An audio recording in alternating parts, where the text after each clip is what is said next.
Buddhism is a world religion founded by the Buddha in ancient India.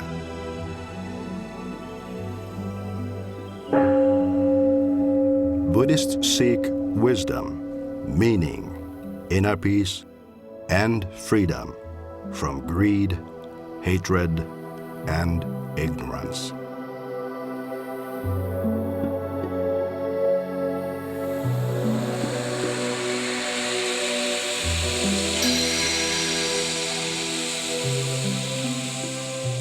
Mutually sustaining life, a Buddhist call to a troubled world.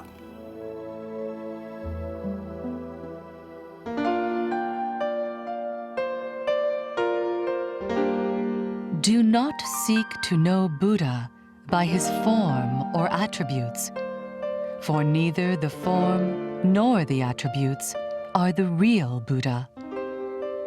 The true Buddha is enlightenment itself. The true way to know Buddha is to realize enlightenment.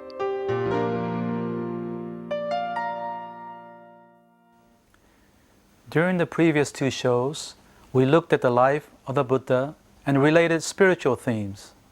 In the next two shows, we will continue to look at these themes through the images of Buddha and Bodhisattvas. These images, whether of statues or pictures, are probably the single most visible artifacts of Buddhism. Most everyone, even outside of Asia, is familiar with the images of the Buddha.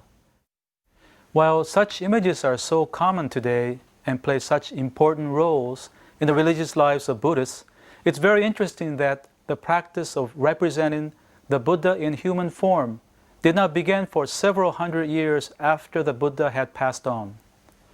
A number of reasons for this have been offered. One view is that the Buddha was too sacred and beyond conceptual thinking to be limited to human form. This idea is actually similar to the views held in other religions such as Judaism and Islam. But this does not mean that in the centuries immediately after the Buddha that there were no representations or symbols for the Buddha at all. For example, we find the use of parasols and the empty throne, which symbolized the Buddha's royal background. Another popular symbol was the footprint of the Buddha. And of course, the wheel of Dharma that we see at the beginning of each of our shows, symbolizing the Dharma or the teachings which continue to spread widely and endlessly like a rolling wheel of a cart.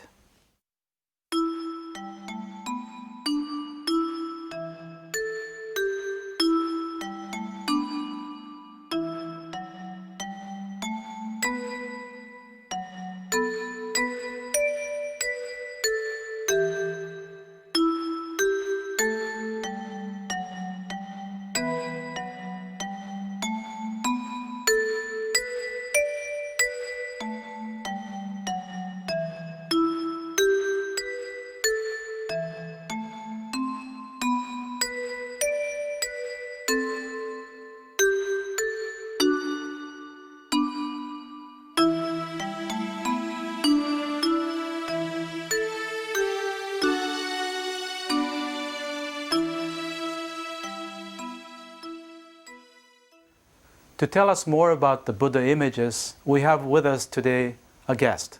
Her name is Monica Dix, and Monica is presently affiliated with the Department of Asian Studies at the University of British Columbia. So, Monica, thank you for being with us. Thank you very much for inviting me on your program. Well, I'd like to ask you to begin with, what did you find appealing about the Buddha images that you've been working on for so long? The most appealing aspect is the variety of Buddhist images we have. Like we see in the background, the Buddha is represented in various kinds of images. All of them represent various aspects of his life and his teachings. Mm-hmm. And it is especially through paintings, sculptures, engravings, and other forms of artifacts that we can understand the complex, abstract Buddhist doctrine in a more comprehensible way. Yes, and, yes, Buddhist teachings tend to be very difficult, so through the images, statues, paintings, that we're able to convey the the thoughts. And the first image we like to talk about is what is known as the baby Buddha. One hand up, one hand down. Can you tell us more about this? Yes, this is a small bronze sculpture of the baby Buddha. He has one hand pointing up and one hand pointing down, and he's uttering the sentence, "In the heavens above and the heavens below, I alone am the uttermost one." This is the final birth. There is no further rebirth. There are various interpretations towards the sentence, but I take it to mean that every person is unique and every person has the full possibility to attain enlightenment. This particular representation of the Buddha is important to Buddhists in East Asian traditions because every year, on the occasion of the celebration of the Buddha's birthday, which is April 8th, the devotees pour sweet green tea over the sculpture, which is symbolic for the sweet rain that fell upon the Buddha's birth in Lumbini Garden. Right, thank you. Yeah, when I see this image with his hand up, it reminds me of a humorous story.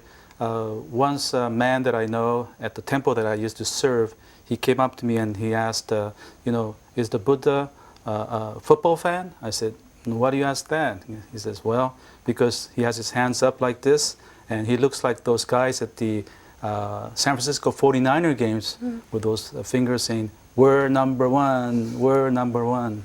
Well, so Monica, the second image that I like for you to talk about is the one that's called the emaciated Buddha. Could you tell us more? Yes, this is an image of the emaciated Buddha, or it's also called Buddha descending from the mountain.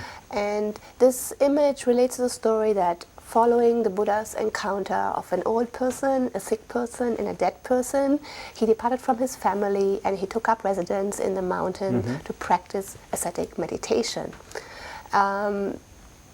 In these images, you can see the bones are protruding from underneath his body. His body is very emaciated, skinny, undernourished, and he's having a beard, which is a sign of wilderness or like the wild recluse. Images like these are particularly popular in Japanese Zen Buddhist art. I see. The beard, that's interesting, especially since he left being a prince and having spent 6 years of austere practices. The next Buddha is one that is probably most well known particularly in Southeast Asia, and that's the one that depicts the moment of enlightenment. And we have the image here, the white Buddha. This is a Thai image, and it's called the Buddha with the earth touching gesture. Could you tell us more about that? Yes, the story about this particular Buddhist image relates to the victory over the demon god Mara. And the Buddha makes the hand gesture or mudra of calling the earth to witness, meaning one hand is pointing down to the ground, the other hand is on his lap. Calling the earth to witness refers to the fact that he accomplished good deeds in his past life and that he accumulated merits in his current life in order to occupy the lotus throne at Bodh Gaya. So he's calling. What I like about this particular image is the gesture of touching the earth and all of nature giving witness to his experience. And so there is that strong connection between Buddha's enlightenment or awakening with the natural world, which I personally enjoy. The next one I'd like to ask you about is the Sermon Buddha, where he's given his first sermon, and it's often called the turning the wheel of Dharma Buddha. So, yes, according to the story, the Buddha taught his first sermon at the deer park in Sarnath near Benares, and he taught it to his 5 primary disciples. And this image shows the Buddha teaching and discussing the Buddhist law in front of his 5 disciples. And it's called turning of the Dharma wheel because the Dharma wheel is symbolic of the Buddha's teachings. Yes, and the Dharma that's always turning. That's right. Like a wheel of a cart. Yes. That's right. This image shows the Buddha lying on his deathbed and surrounded by his mourners. Particularly in Japanese painting and sculpture, the mourners include not only his disciples, but all kinds of lay people, animals, and sometimes his mother, Queen Maya, is painted coming from the right corner and watching over the Buddha's death.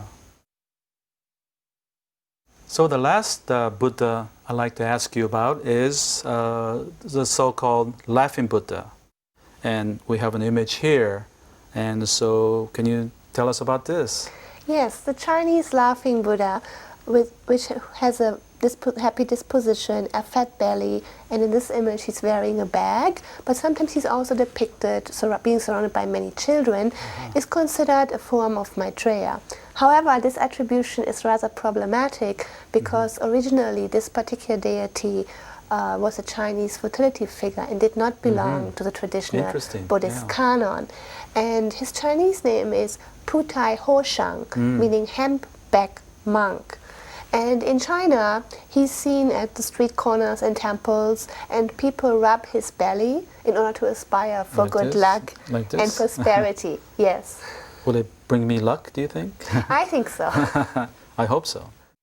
So here we have an example of a native Chinese god who has been incorporated into Buddhism, and which makes him look very different from some of the other images that we saw, for example, the emaciated Buddha.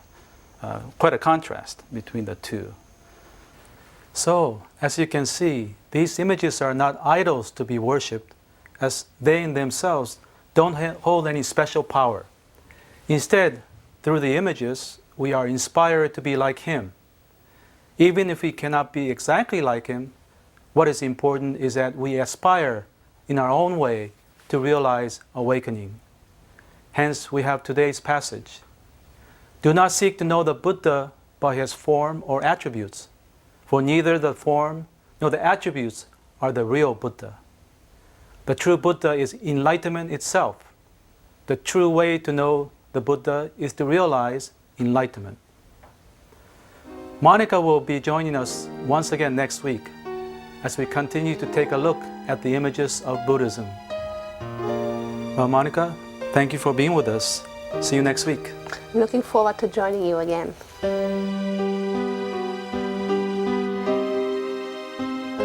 We at Bukkyo Dendo Kyokai pursue peace and happiness for people around the world. We have published the Buddhist teachings into 41 languages and donated our publication to hotels and other facilities in 55 countries.